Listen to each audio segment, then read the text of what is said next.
Hello, I'm Mariam Lawal, Sustainability Analyst at the Chartered Banker Institute, bringing you a brief overview of what has taken place in climate-related financial regulation since the start of November 2022 and what might be coming up soon.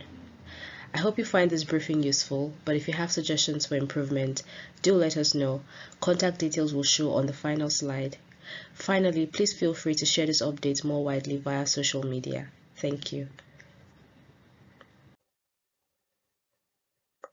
In the UK, the Transition Plan Task Force (TPT) publishes gold standard for transition plans. Disclosure framework and implementation guidance are open for public consultation until the 28th of February 2023. The UK's Transition Plan Task Force (TPT) has unveiled its sector-neutral disclosure framework and implementation guidance for financial institutions and companies. This is designed for entities that will be required on a comply or explain basis by the FCA in 2023 to publish transition plans as part of their TCFD. The TPT was announced at the COP26 last year and tasked with developing a gold standard for transition plans for UK financial institutions and corporates in 2022. So far, its recommendations include the need for concrete short-term action by companies and financial firms, governance and accountability mechanisms to support the delivery of the plan, and robust periodic reporting. The disclosure framework and implementation guidance are open for consultation until the 28th of February 2023. In the EU, the ESMA, European Securities Market Authority, has published a consultation on the text of proposed draft guidelines relating to the use of ESG and sustainability-related terms in funds names. The draft guidelines propose two separate thresholds, which includes the 80% minimum proportion, which requires 80% of the fund's investment to meet the bespoke environmental or social characteristics or objectives in accordance with the binding elements of the fund's investment strategy. The second threshold is the additional threshold that requires 50% of the 80% to be aligned with the Article 217 of the European SFDR ESMA. It also recommends the introduction of minimum safeguards for all funds which have an ESG or sustainability-related term in their name. Such funds will exclude, to a reasonable extent, companies involved in the production of controversial weapons, tobacco, oil and gaseous fuels, hard coal and lignite, or companies that could significantly harm taxonomy environmental objectives, among other criteria. Firms that may be affected are encouraged to respond to the consultation, which closes on the 20th of February 2023. ESMA is expecting to publish the final version of these draft guidelines in Q2 or Q3 next year. France-backed climate data project seeks financial institutions and auditors. French President Emmanuel Macron and businessman Michael Bloomberg announced their plans earlier this year to build a data library that is focused on monitoring business climate performance, known as the Net Zero Data Public Utility. The Project Steering Committee has now put out a call for financial sector participants, including banks, asset owners and managers, brokerage firms, and providers of auditing and verification services. These groups will provide feedback on topics from disclosure incentives, interoperability of global disclosure standards, proof of assurance and associated standards, and product usability. Members will be accepted on a rolling basis commencing November this year till COP28 in 2023 and will be involved in the beta testing of the tool ahead of the COP to improve its usability and functionality. The consultation is to understand the needs and their specific use cases, hence feedback from the group will not be released to the public. The International Sustainability Standards Board ISSB launches a partnership framework. ISSB has launched a partnership framework to develop the implementation of climate-related disclosure standards throughout 2023.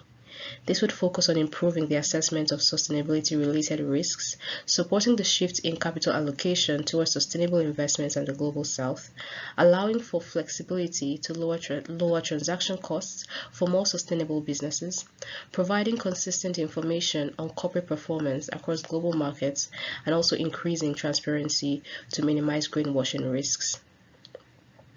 Together with the European Commission and the European Financial Reporting Advisory Group, the ISSB are working on the framework to ensure that coordination of standards align on key climate disclosures.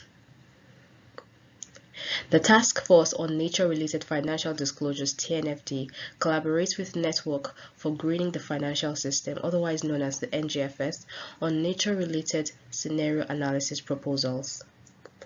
TNFD, in collaboration with one of its knowledge partners, NGFS, has published a proposed approach to nature-related scenario analysis that would focus on nature loss and the ability of companies to adapt, as well as the alignment of market and non-market driving forces, thereby helping companies focus on managing physical and transition risks that are associated with climate change.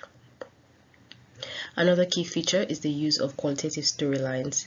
The paper will serve as a basis for a set of pilot tests, focusing initially on its use by corporates to improve decision making. The group is working to adapt and develop the approach to scenarios for financial institutions. Bloomberg launches a suite of 24 green, social, and sustainability tracking indices. Bloomberg has launched a board of 24 indices tracking global aggregate green, social, and sustainability bonds. The indices cover global and individual GSS labels, including euro-dollar denominated bonds. The Department for Environment, Food and Rural Affairs, otherwise known as DEFRA, appoints fund managers for its Big Nature Impact Fund. To develop the Big Nature Impact Fund, DEFRA has appointed Federated Hermes and Finance Earth as fund managers. Through a limited partnership agreement with the fund managers and other investors, DEFRA will contribute seed capital and take part in setting up the fund's mandate and governance. Part of its mandate includes leveraging private finance to increase the rates of tree planting, woodland creation, peatland restoration, and habitat creation. This creates access to financial support for banks and bankers that are interested in adopting or implementing projects that contribute to ecosystem services. And lastly, UNEP-FI releases new report called Adapting to a New Climate.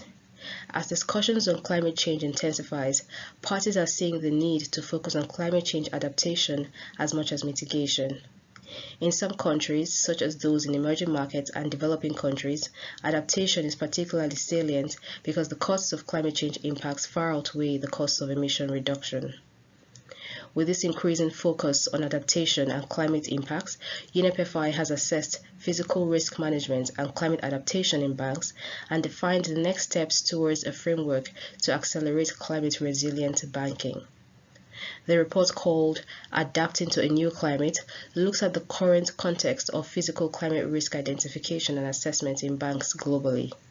It then assesses current practices in regions that will be disproportionately impacted, such as the Middle East, North Africa, and Latin America.